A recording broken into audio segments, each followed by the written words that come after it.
머물러야 할 때와 떠날 때를 알고 앞으로 가야 될 때와 멈춰야 될 때를 아는 것이 지혜입니다.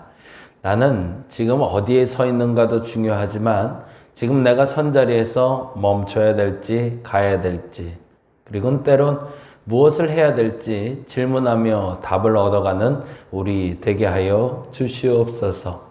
어려운 시기입니다. 누구도 정답을 알려줄 수 없는 시기이기에 더욱더 그러합니다. 이러한 때에 신앙의 기준을 바로 세우게 하여 주시고 삶의 기준을 바로 세우게 하여 주시고 우리의 필요를 채우시는 하나님, 우리와 함께 하시는 하나님, 우리의 미래를 여실 하나님 앞에 이 과거가 될 오늘이 바로 세워지게 하여 주시옵소서.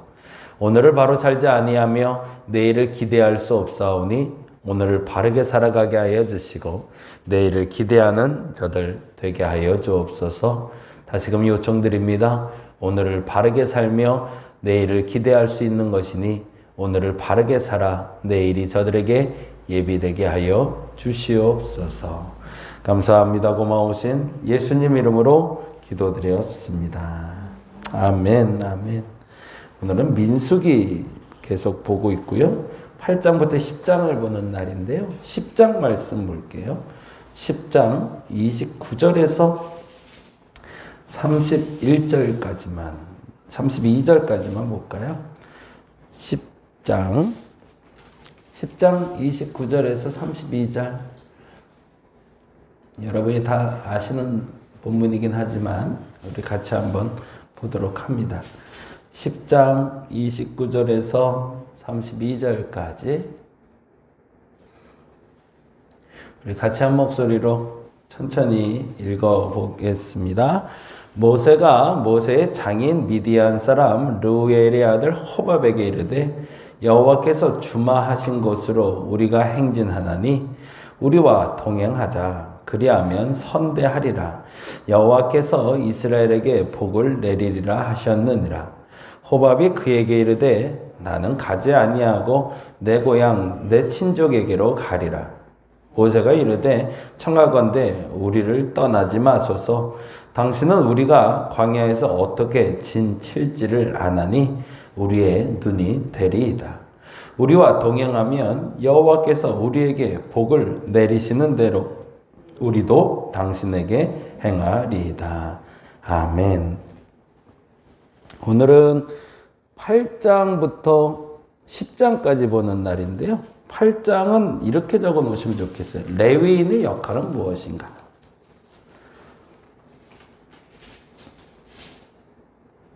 보시면 8장에는 제일 많이 등장하는 단어가 있는데요. 레위인이라는 단어가 계속 나오고 있어요. 그러면서 여호와께서 모세에게 다음과 같이 요청하십니다. 5절 6절에 보니까 여호와께서 모세에게 말씀하여 이르실 때 이스라엘 자손 중에서 레위인을 데려다가 정결하게 하라 이렇게 되어 있어요. 5장 6절에.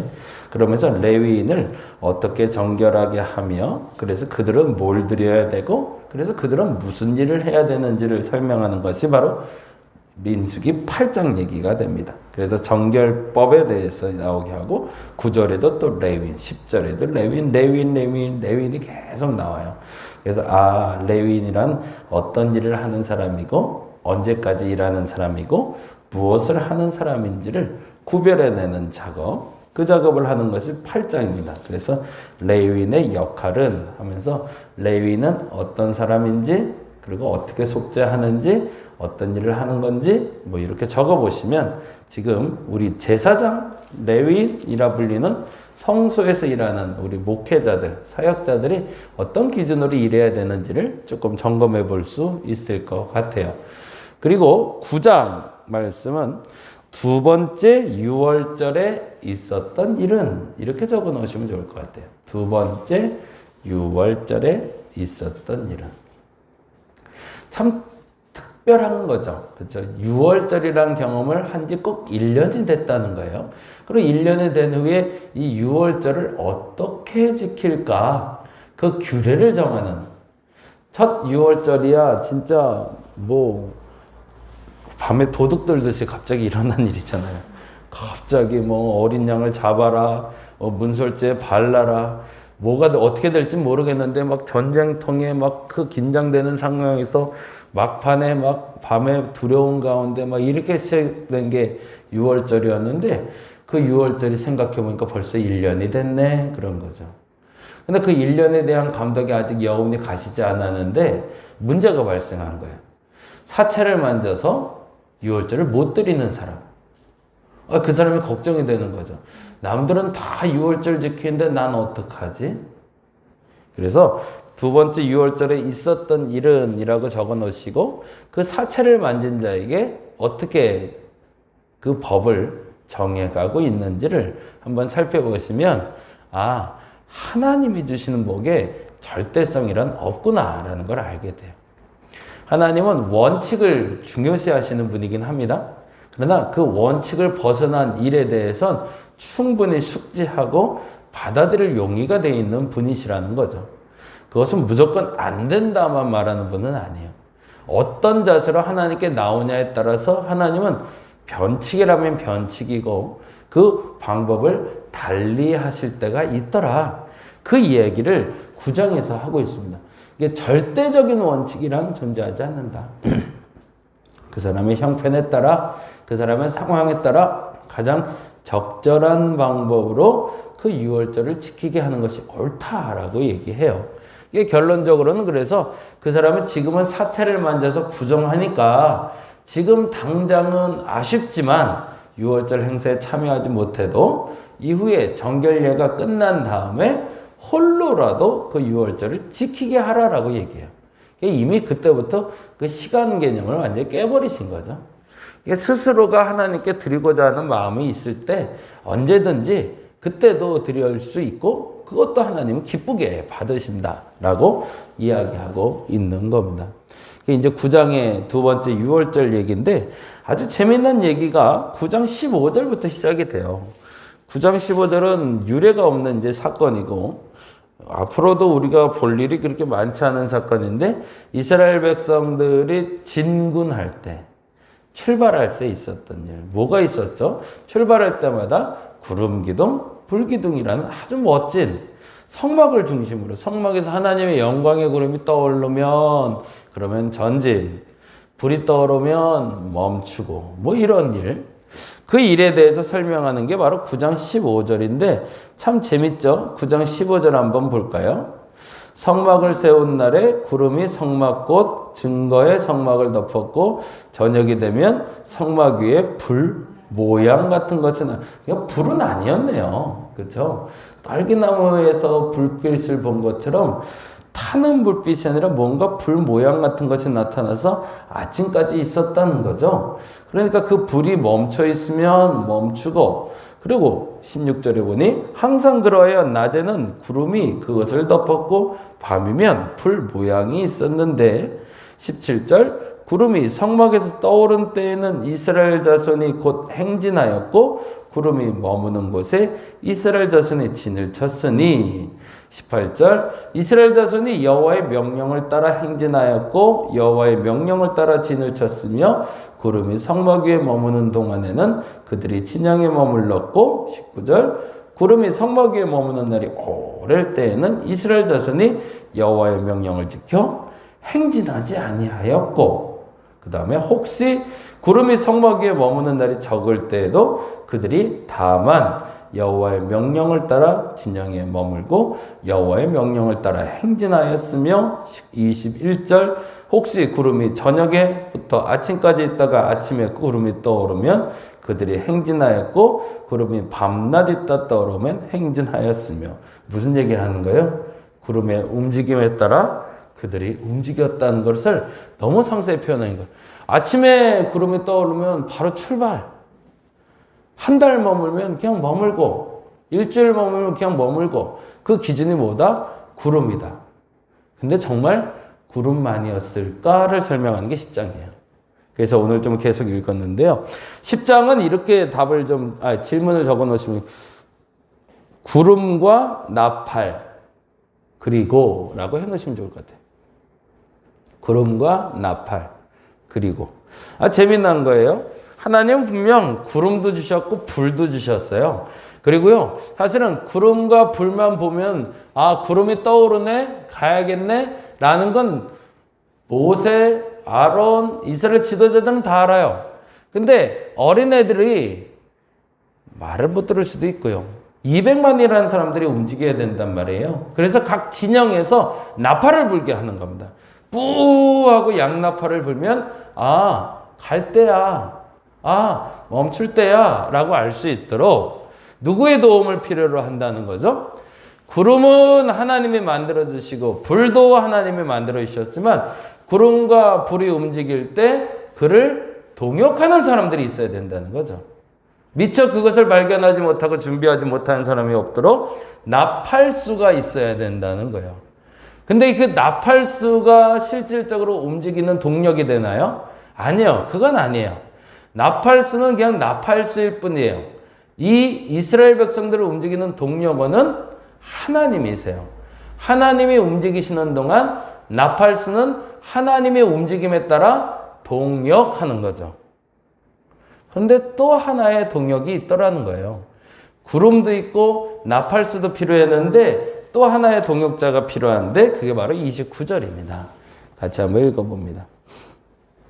그래서 구름과 나팔 그리고 라고 했는데요. 29절 한번 읽어볼까요? 같이 읽겠습니다.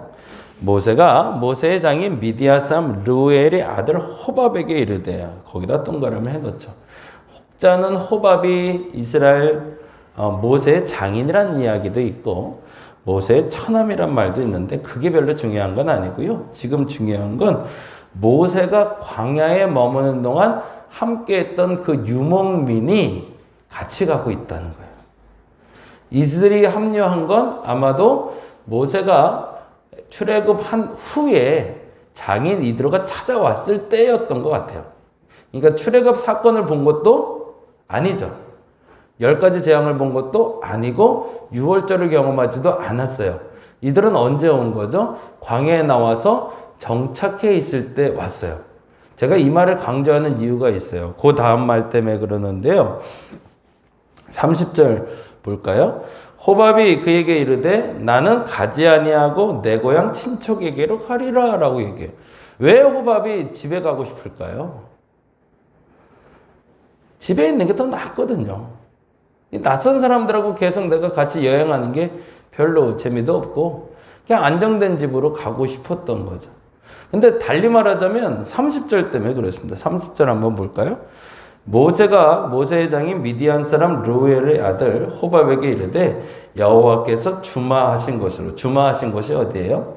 가나안이죠. 가나안으로 우리가 행진하나니 우리와 동행하자. 그리하면 선대하리라. 여호와께서 이스라엘에게 복을 내리리라 하셨느니라. 그 말이 호밥은 이해가 안 가는 거죠. 무슨 말이에요? 본인은 은혜가 없는 거예요. 믿음의 공동체에는 들어와 있는데 믿음의 공동체에서 나는 하나님을 만난 적도 없고요. 은혜를 경험한 적도 없어요. 니들이야 이집트에 있는 동안 10가지 재앙도 받고 장자도 살고 뭐 흑암도 봤다며 홍해도 갈랐다며. 근데 난 그거 못 봤거든. 너희들이야 기적을 체험했고 하나님의 이적을 체험했고 하나님의 놀라운 역사가 있었다고 말하지만 그건 너희들이 나한테 한 얘기지 나는 하나님에 대한 경험이 없거든. 우리가 신앙생활을 하다가 멈추는 2가지 이유가 있는 거죠. 첫째는 신앙생활 하기 이전에 훨씬 낫거든요. 삶의 형편이. 그땐 잘 살았는데 괜히 교회 다녔다가 괜히 예수 믿었다가 낭패 봤어 라는 생각을 하고 있는 사람인 거죠. 또 하나는 앞서 말한 대로 집이 너무 좋았어요. 과거가 너무 좋았던 거죠. 그게 자꾸 과거로 가고 싶은 사람, 그 사람에게 하는 메시지가 바로 오늘의 메시지가 됩니다. 그리고 나서 31절에 모세가 이렇게 얘기합니다. 모세가 31절 읽어봅니다. 모세가 이르되 청하건대 우리를 떠나지 마소서. 당신은 우리가 광야에서 어떻게 진칠지를 아나니 우리의 눈이 되리이다. 이 부분이 굉장히 중요하죠. 그러면 절대적인 안내자가 되는 게 누구예요? 호밥은 아닙니다. 사실은 아까 말한 대로 구름 기둥과 불 기둥이 있어요. 가야 될 때와 멈춰야 될 때는 하나님이 주도하고 계세요. 근데 하나님이 주도하시는데 뭐가 필요하다고요? 나팔수가 필요한 것처럼 길 안내자가 필요했던 거죠. 호밥이 없으면 길을 못 가는 건 아니에요. 그런데 호밥이 있으면 길을 더 잘 갈 수 있는 거죠. 하나님은 우리에게 동역을 필요로 하시는 이유가 있습니다. 내가 안 움직이면 하나님이 일을 못해서가 아니에요. 하나님이 움직이실 때 내가 순종하면 내게 더 좋은 은혜가 있기 때문입니다. 그러면 호밥은 멈췄을까요? 갔을까요? 감사하게도 호밥은 이때 모세에게 설득이 된 것 같아요. 그래서 가지 아니하고 그에게 동행하며 다음의 말에 대해서 기대를 하게 됩니다. 32절 말씀 같이 읽어볼게요. 우리와 동행하면 여호와께서 우리에게 복을 내리시는 대로, 거기다 줄을 쳐놓으세요. 이 부분이 굉장히 중요해요. 그런데 모세는 딜을 하는데 호밥에게 내가 그래도 친척이니까 내가 너를 좀 특별히 세워줄게 라고 얘기하지 않아요. 직함을 좀 다른 걸 줄게. 아론하고 모세는 앞에 막 서 있는 걸 보니까 아마도 본인도 그런 서러움이 좀 있었던 것 같아요. 그렇다고 뭐 어떤 직책을 주거나 권위를 준다고 얘기하지 않아요. 전제는 뭐냐면 우리가 하나님의 은혜를 경험하는 대로 우리도 너에게 행해주겠다고만 이야기합니다. 그게 보상인 거죠. 그럼 호밥은 언제, 정확히는 언제 이 은혜에 대해 경험을 하게 될까 하죠. 사실은 그게 있어야 가는 거니까. 근데 죄송하지만 호밥의 생전에 그 은혜를 경험했다는 기록은 없습니다. 근데 재미난 건 이런 기록들이 남아있어요. 사사기 잠깐 볼까요? 사사기 1장 16절. 사사기 1장 16절. 이게 참 재밌어요. 1장 16절 같이 읽어봅니다. 모세의 장인은 겐 사람이라. 아하, 그 자손의 이름이 겐 자손이래요. 그리고 이렇게 되어 있습니다. 그의 자손이 유다 자손과 함께 종려나무 성읍에서 올라가서 아랏 남방의 유다 황무지에 이르러 그 백성 중에 거주하니라. 이게 결국에는 끝까지 쫓아왔네요. 그래서 사사시대에 와서도 같이 살고 있는 족속이 있는데 겐 족속이래요. 그러면 그때까지 하나님의 은혜를 물론 요단강 갈라지는 것도 받고 다 받겠죠. 그런데 더 중요한 건 그 다음인데요. 사무엘상 15장 6절 볼까요? 사무엘상 15장 6절.